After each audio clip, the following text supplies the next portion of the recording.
remind you, please fill out your evaluation forms. The speakers really love it. If you can see in the back, you either have the handwritten form or there is, in fact, a QR code if you trust those. Not only the speakers like the feedback, but we try to make Source better than the year before. So we really want to hear what you liked and didn't like. We were really pleased to invite Jared because the language of any sufficiently mature discipline is the language of numbers and measurement, and we do a really poor job at that. We're still in the age of mysticism and voodoo and witchcraft in this field. And a lot of people don't know how to get started, or they start with the wrong metrics that are easy to measure, not meaningful to measure. So we know he's a good speaker, and we're pleased to have him. So without further ado, Jared. Thank you. All right, and I want to jump right in. So this is a persuasive conversation. I really want to help you either start or improve how you measure security in the development cycle. So how many folks here are in a product team or on a security team that influences a product team? Oh, excellent. At B-Side San Francisco, I co-presented a similar talk, shorter and not as advanced as this one. I asked a similar question at the end of the talk and said, how did I do? Did I achieve my goal? I wanted 100% of people to raise their hands, and I got 3. So I moved the needle a little bit, and I'll see if I can do a better job today. What I really like about this type of talk is it's going to be through a case study. It's not just me up here on the soapbox telling you what to do. It's to show you how I actually helped a customer incorporate measurement in their development cycle. And inspired by clip art, we kind of anonymized the company. This is going to be, I guess the key pieces of information are, it's a regulated company. They have regulated data. They're concerned about a consumer brand perception. There's 4 development teams, about 200 people. They are a subsidiary of a much larger multinational corporation, just to provide you context to the type of organization I worked with. So, and here's where we started off the engagement. As I tried to, when I was first approached by this company and I tried to qualify them, I want to see if they're asking the right questions. Do they want to determine how much security they want? This organization had a couple of motivating events, I'll say, that I'll talk about more later. But it inspired them to ask these questions. How much should we invest in security? And we're trying to balance our scope, our cost, our quality. We don't know. We know we need to do something. How much should we do? How do we measure progress going forward? And the security team wanted to move away from these really implicit risk decisions. That some rockstar devs did rockstar work and they were just shipping. They're a very agile shop. They're deploying multiple times. But there was never a real out loud discussion about what their risk tolerance was. So they wanted to bring that to light. And finally, from the security perspective, they wanted to do, from the security team's perspective, they wanted to do so much. They wanted to do training and fuzz testing and all this other stuff. They needed a way to demonstrate if that investment was going to be effective. So this is our setup. And for me personally, if we're going to do business together, we have to agree on one thing, and that is we're going to use target-based metrics. I'm not going to generate statistics. I want something that has a winner or a loser. And for us, that is either an input or an output-based metric that we're measuring an actual value, and we're comparing it to a target value across a point in time. And there's a couple of great benefits from a target-based metric. You can see this little visual here. This is 4 years old and it's not even labeled.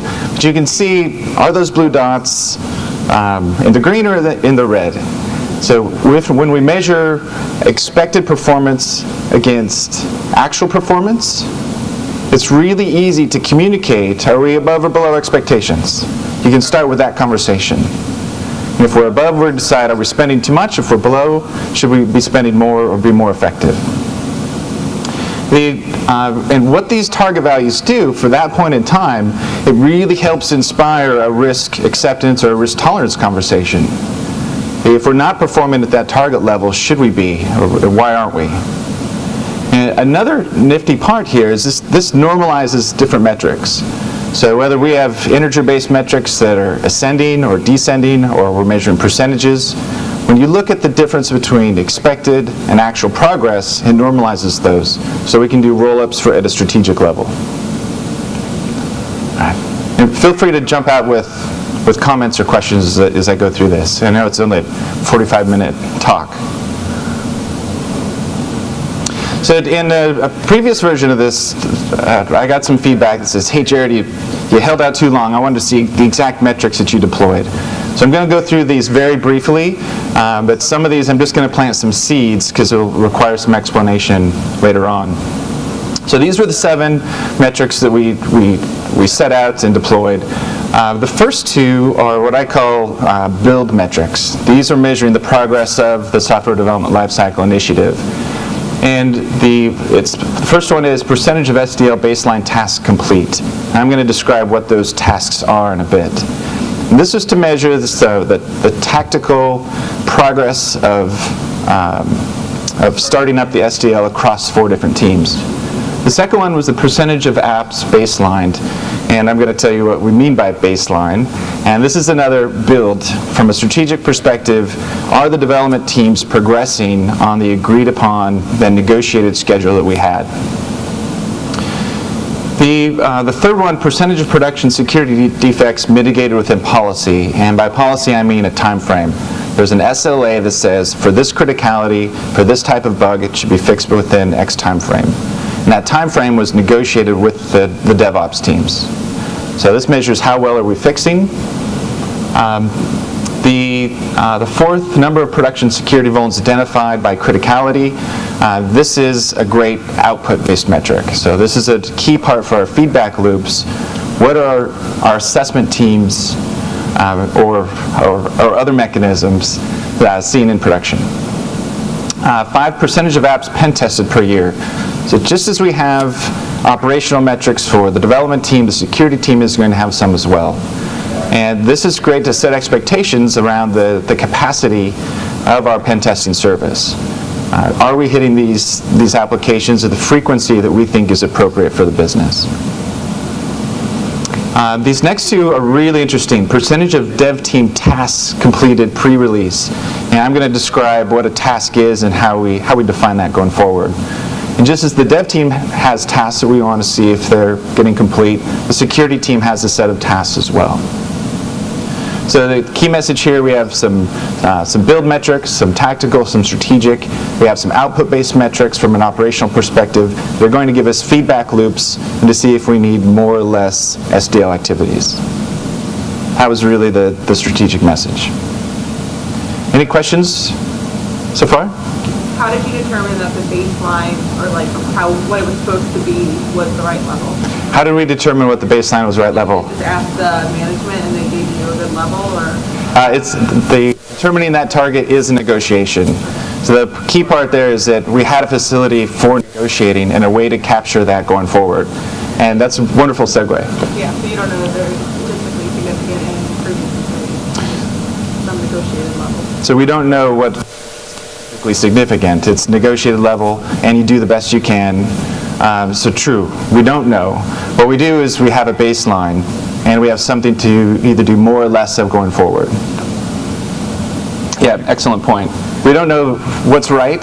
We just start somewhere, and we figure it out as we go. So, all right. So I wanted to kind of start with some of our money shots, and this is how we communicate very tactical metrics as well as strategic messages. And this is basically just a fancy spreadsheet. I'm going to show you an actual spreadsheet after we go through this interface. This is something that our team built just to give us efficiency in presenting and visually communicating this data. There's a couple of stories here. We have the ability to look at specific product team metrics down to the actual data collection level. We can roll those up into a collection of metrics across teams, and then another collection of the category of metrics. So we have our little rainbow chart here, so you can see for the metric that's in focus, are we performing above or below expectations? So this is one way where what's in focus here is the series average. So there's a weighted average across these product teams for the specific metrics. This one was baseline task complete. The group up above is a weighted average of the collection of those 7 metrics. So as long as we're transparent about the level of abstraction, I'm okay with this weighted average approach because we have visual cues to highlight specific areas of the story. So I actually liked this little rainbow above or below expectations. It's worked well for me in the past. But this customer, it was too cute for them. They didn't like that. They liked this view here. They actually wanted to see what was the target set at the time and what was the actual data. Don't mess with me. Don't give me this rainbow business. Show me the data, I can make my own decision. So I respect that. And the view here is, again, looking across all 4 product teams. What is the average, their performance against target? And what we found was, there was some law of averages working against us. We had one team that was, for whatever reason, kind of dragging it down. So we're able to zero in on that and say, why is this team performing about a quarter of where they agreed to? So maybe they had a legitimate reason, maybe they didn't. And it was really, I was kind of conflicted. So it took us 2 days to figure out what questions do we want to ask. Let's go collect the data, and we populated this view. The security team there had a lot of history working with these teams. So a couple of days we put together these views, and the boss that the security team reported up into, he went, wow, this is the exact data I need. I now can go talk to these product teams and figure out what's going on. This is perfect. And externally I was like, no problem, just do my job. And internally I'm thinking, it wasn't that hard. Why did it take motivating events to kick this effort off? So that's a strong message there that you probably have more data than you realize. It's just about taking 2 days out and organizing it and communicating it. So no fancy tools required. In fact, I tell people don't start with any fancy tools. Start with a spreadsheet. And this is an example that Brian Kiefer and I created, 3 years ago at a B-Sides conference, measuring scanner-based vulnerability mitigation. So it's really easy. You just need a time frame, actual, and a target. And any spreadsheet will produce a compelling enough graph. So, all right. So that was how we communicated. I wanted to go through how we identified what those metrics were and how we collected the information, what process that we went through. And just a couple of slides here. I really kind of condensed this down given this talk. Is anyone familiar with the GQM approach? The Wikipedia says it's been around for a long time. I first saw it in a Cisco presentation and really enjoyed it. So from the goal perspective, this is just a mechanism to make sure that I'm passing the so what test. So does an executive really care about all these tactical metrics? So what? Why are we doing this? And this is really reflective of the GQM that we used with this during this case study. Their goal was really to protect their brand and their customer information. That was what was driving them. So what kind of questions were going to help us accomplish that goal? They wanted to know how much security, how much investment did that dev team need to incorporate to achieve those goals given their threat profile. And they had some evidence of what that threat profile was. So then that generated, all right, how are we going to help answer that question? And that's where we got those 7 metrics that I talked about. So how we got those metrics was also a good exercise I wanted to share. And our SDL guru has a slightly different take on this, but I just like to use Microsoft's SDL as a reference. They do a great job, and most people are familiar with it. And while our case study was passionately an agile shop, I chose the waterfall first just so we kind of see what's the population that we were interested of control points to measure through the dev cycle.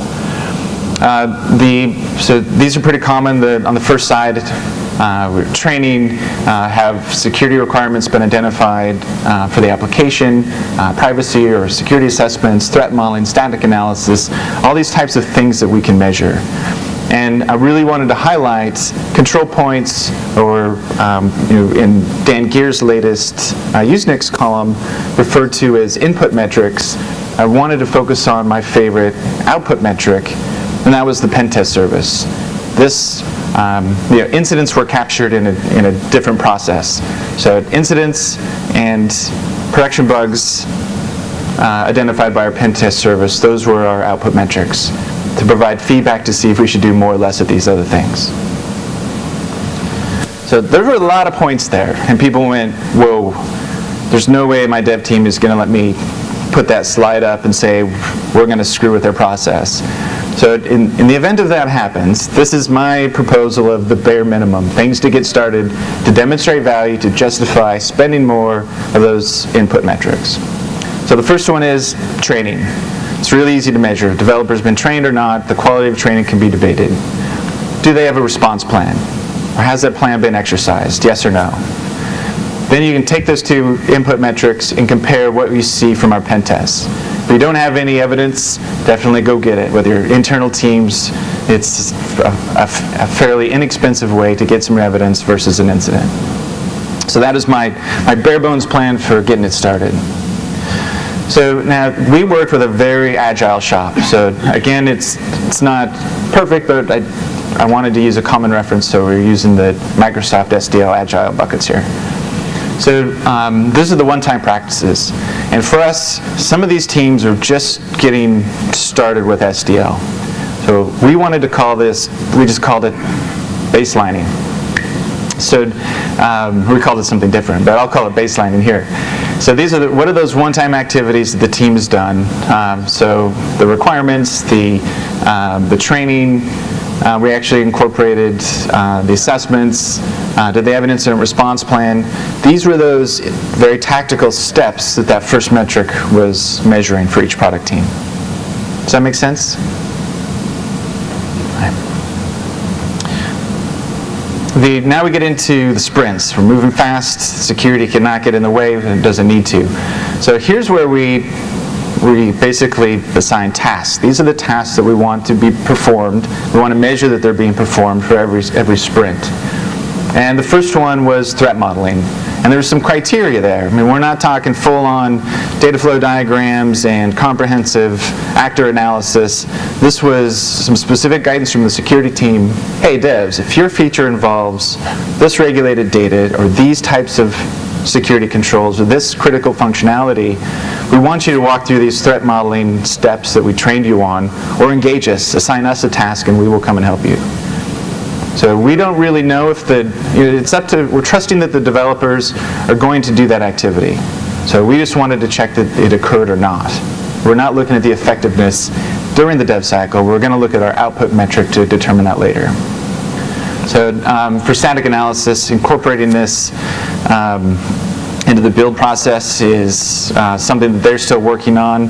When you see companies like, I think it was Ken from Etsy, I saw a YouTube video from the Twitter security team. These guys are just rocking it. But the rest of us are trying to get up to speed. How are we incorporating our static code analysis into our build cycle? As well as dynamic analysis. I'm sure the Verico guys here are going to help us out. And when it makes sense, conduct a final security review.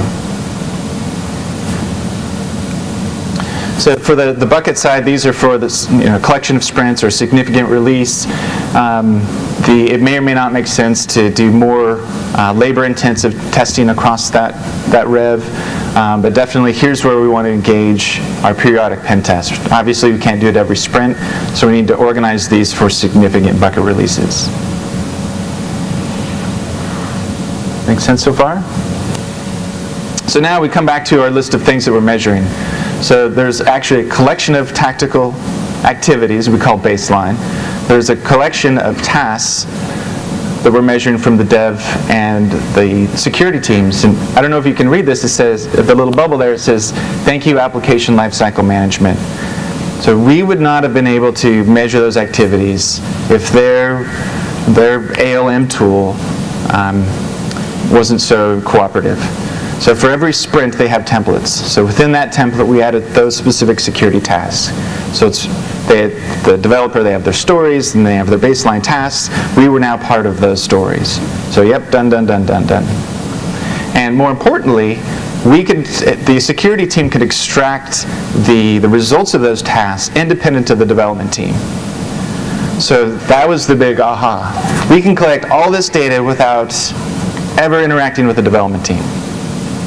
And that's what really enabled this success.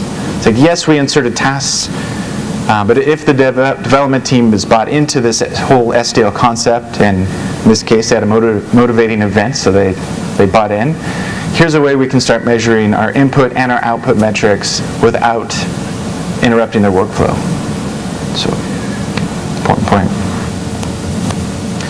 Now, how did we get started? The healthy way is there's hopefully proactive or reactive executive support, and you find a product unit manager or a GM who wants to answer that question, how much should we invest in security? And then you go on that easy start plan of what are some one-time activities, are we doing those? And then what are some of the feedback metrics? That really doesn't happen that way very often. So I know a lot of teams that don't have that executive support, and instead of the healthy start, I call it the stealthy start. I mean, if you're a security team, you don't want to be a victim of your organization, but you want to get some data-driven decisions going. I hate it when this happens, but if it does happen, then I take that easy plan of measure things that you can do independently and that are easy, and that you can correlate inputs like training and response plans, and compare them to performance outputs like, hopefully not incidents, but production security assessments. So, all right, I'm a process nut, so I had a lot of content here, but my team made me put it down to just one slide. So the 45 minutes saves you. In the past when I've spoke, I talk about, hey, there's a process here. We need to identify who the players are and how does the data flow. And I'll talk through this really quickly, and the slides will be available if it's blurry. The point here is do the exercise, but don't share it if your culture is going to scorn you, if they're going to make fun of you, if they're going to hiss and boo, which you guys thank you for not doing. And when you saw these two little process diagrams, the swim lane is just an exercise to say who all is involved, and as the data moves through the process, who has the ball, who defines the metric, who collects the data, who sets the initial target, who approves the initial target. Where's that metric data going? Who's going to collect it? Who's going to condense it for executive reporting? These questions can be either done on the fly and you're tripping over yourselves, or you can take a few moments and get organized and decide who is going to do these activities, and then what's the little racy. So this is a really neat exercise, especially for who's responsible, meaning who actually does the work, and who's accountable, which I define as whose butt is on the line if it breaks.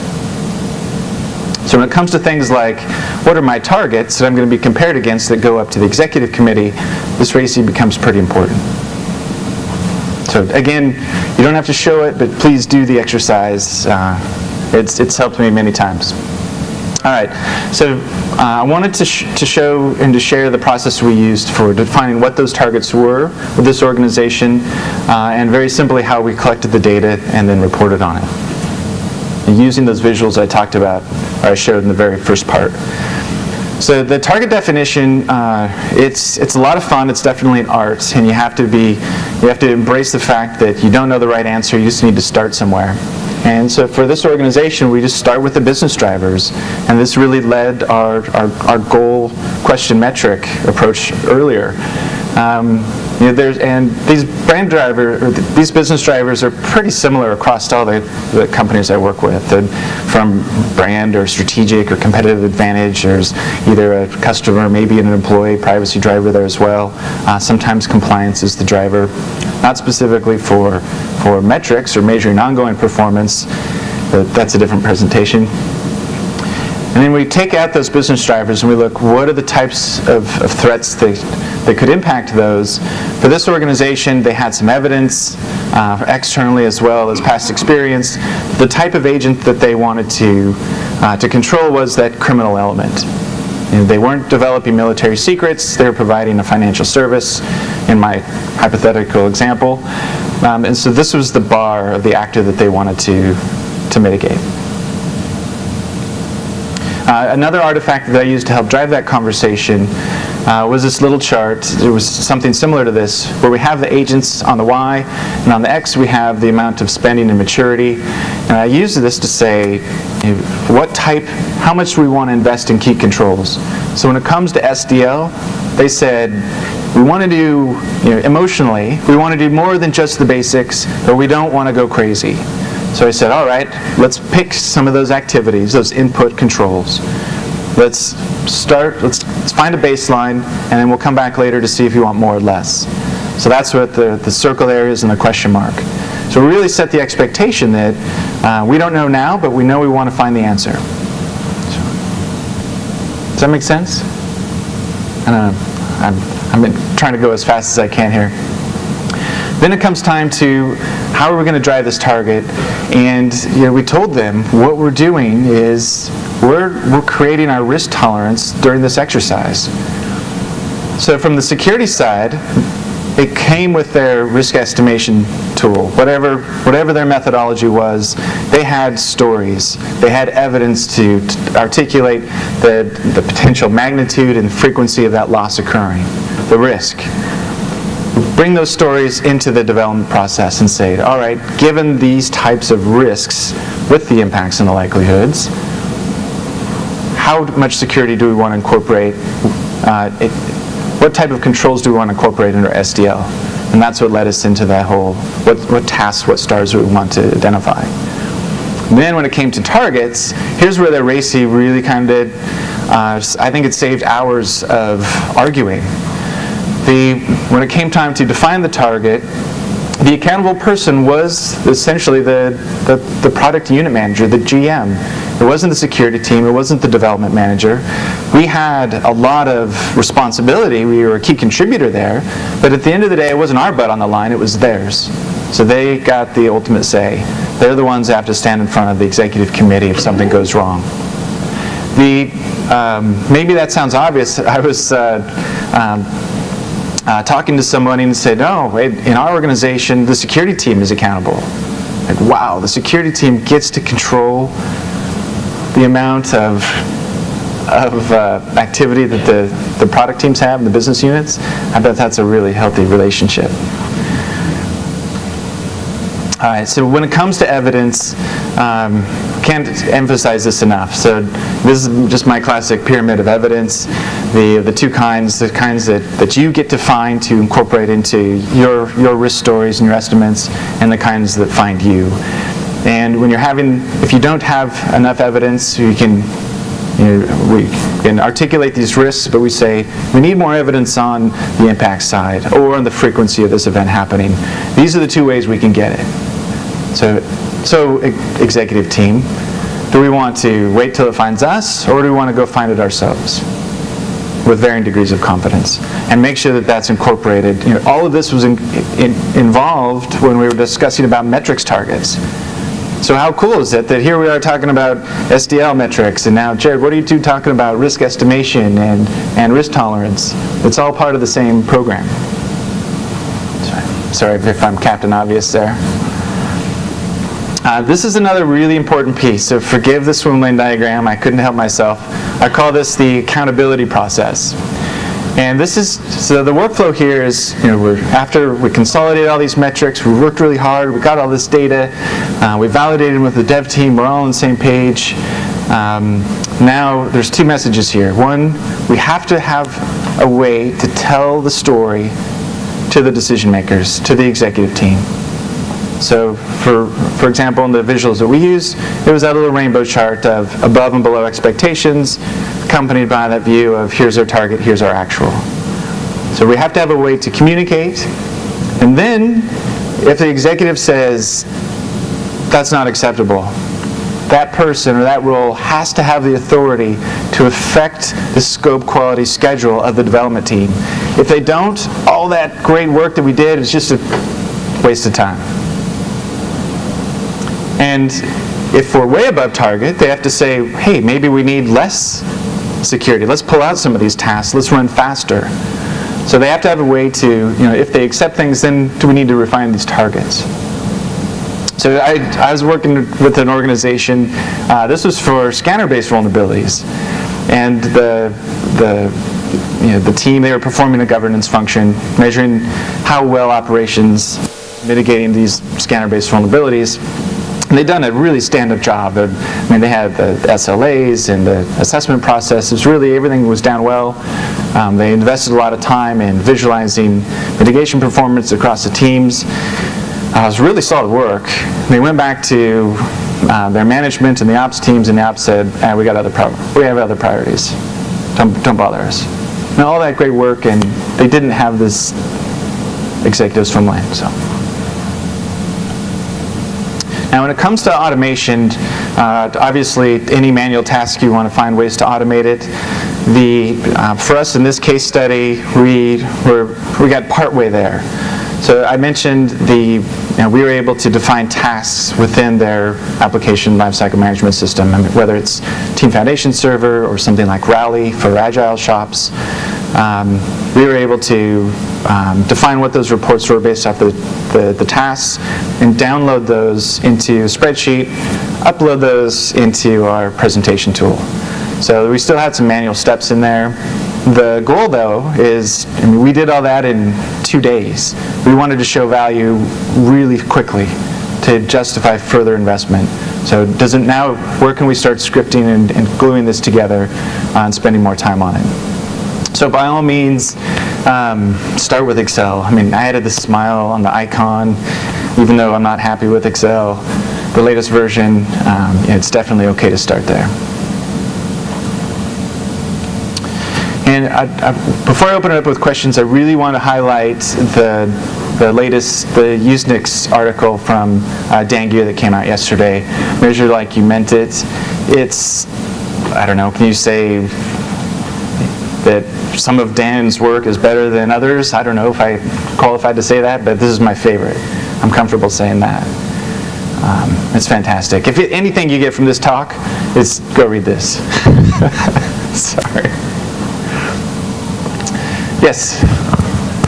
Are you able to take any corrective measures and note them in the time and then correlate those to some degree of an ROI, such as, okay, 4 months into this, we forced everybody to go through training. Of course, the training numbers went up, but then 6 months down the road, the number of vulnerabilities went down. Right, and if other people have questions, feel free to just shout and I'll repeat it if you don't like the mic. So we're able to demonstrate some ROI, or in security's case, some avoidance of loss. And not during this cycle, but usually that comes into, and for better or for worse, they had some motivating events where there was some loss type of activity. So we had a baseline per se. So we could see, based off the outputs from our assessments, are we seeing more incidents? So in that case, it's not clean. It's the absence of a loss. But at least we had a way to dial up or dial down, versus in the previous it was, yeah, we're smart guys, we're doing a great job. It was just this implicit acceptance. Now we actually had to move it to an explicit state. And I think there's value in that, not just from the dev team, but now the resiliency of these applications are now part of the executive committee conversation. So I don't know what the return on that is, but there's definitely value of saying, hey, you guys don't have to worry about it. We have a program to see if we want more or less. We have the way to help you decide if you want more or less of this, instead of, hey, bad things happen. So unfortunately, that's as good as I can get right now. Any follow-up to that, or does that make sense? Any other questions?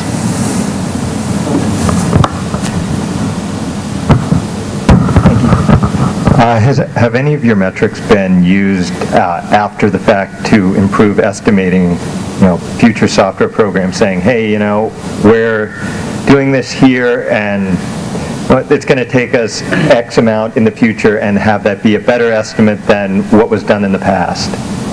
As far as performing specific activities like threat modeling? Like planning out a future software project? No, I haven't got that far. I haven't answered such a sophisticated question. So I think a lot of that type of, those types of questions just come from experience. Just like we don't know what the right targets are, you just got to start doing it. And next thing you know, 2 years later, wow, you realize how smart you are now compared to how ignorant you were then. That's definitely the case when it comes to risk estimation. How do we help improve decisions for decision makers on what treatment options they should do? When I started programs at organizations, we just kind of started with the seat of our pants. But after we had 2 years of anecdotes and precedent, and areas where I think we got this one right, and areas where we just missed the boat on this, putting those anecdotes in context a couple years out, you can start getting that inference. But the only way to do it is you need at least, 18 months of experience in my past. Yes, sir. What happened with product team number 4? There was a conversation that, hey, why are we behind? And they had a reason, and that reason was accepted but not allowed to go past the quarter. Patrick. How do you define the various thresholds? Is there somebody named Patrick behind you? Nope. Okay. I gave him a thumbs up too. How do you talked about baselines, and those are, I think, hugely important. How do you define the thresholds that actually cause the graphics to move from green to yellow to red? Yeah, it's a negotiation. And that's where that RACI is really important. As the security team gets to say, the dev team gets to say, but it's that GM who approves it. Because could you give a concrete example, like percentages? So green would be what?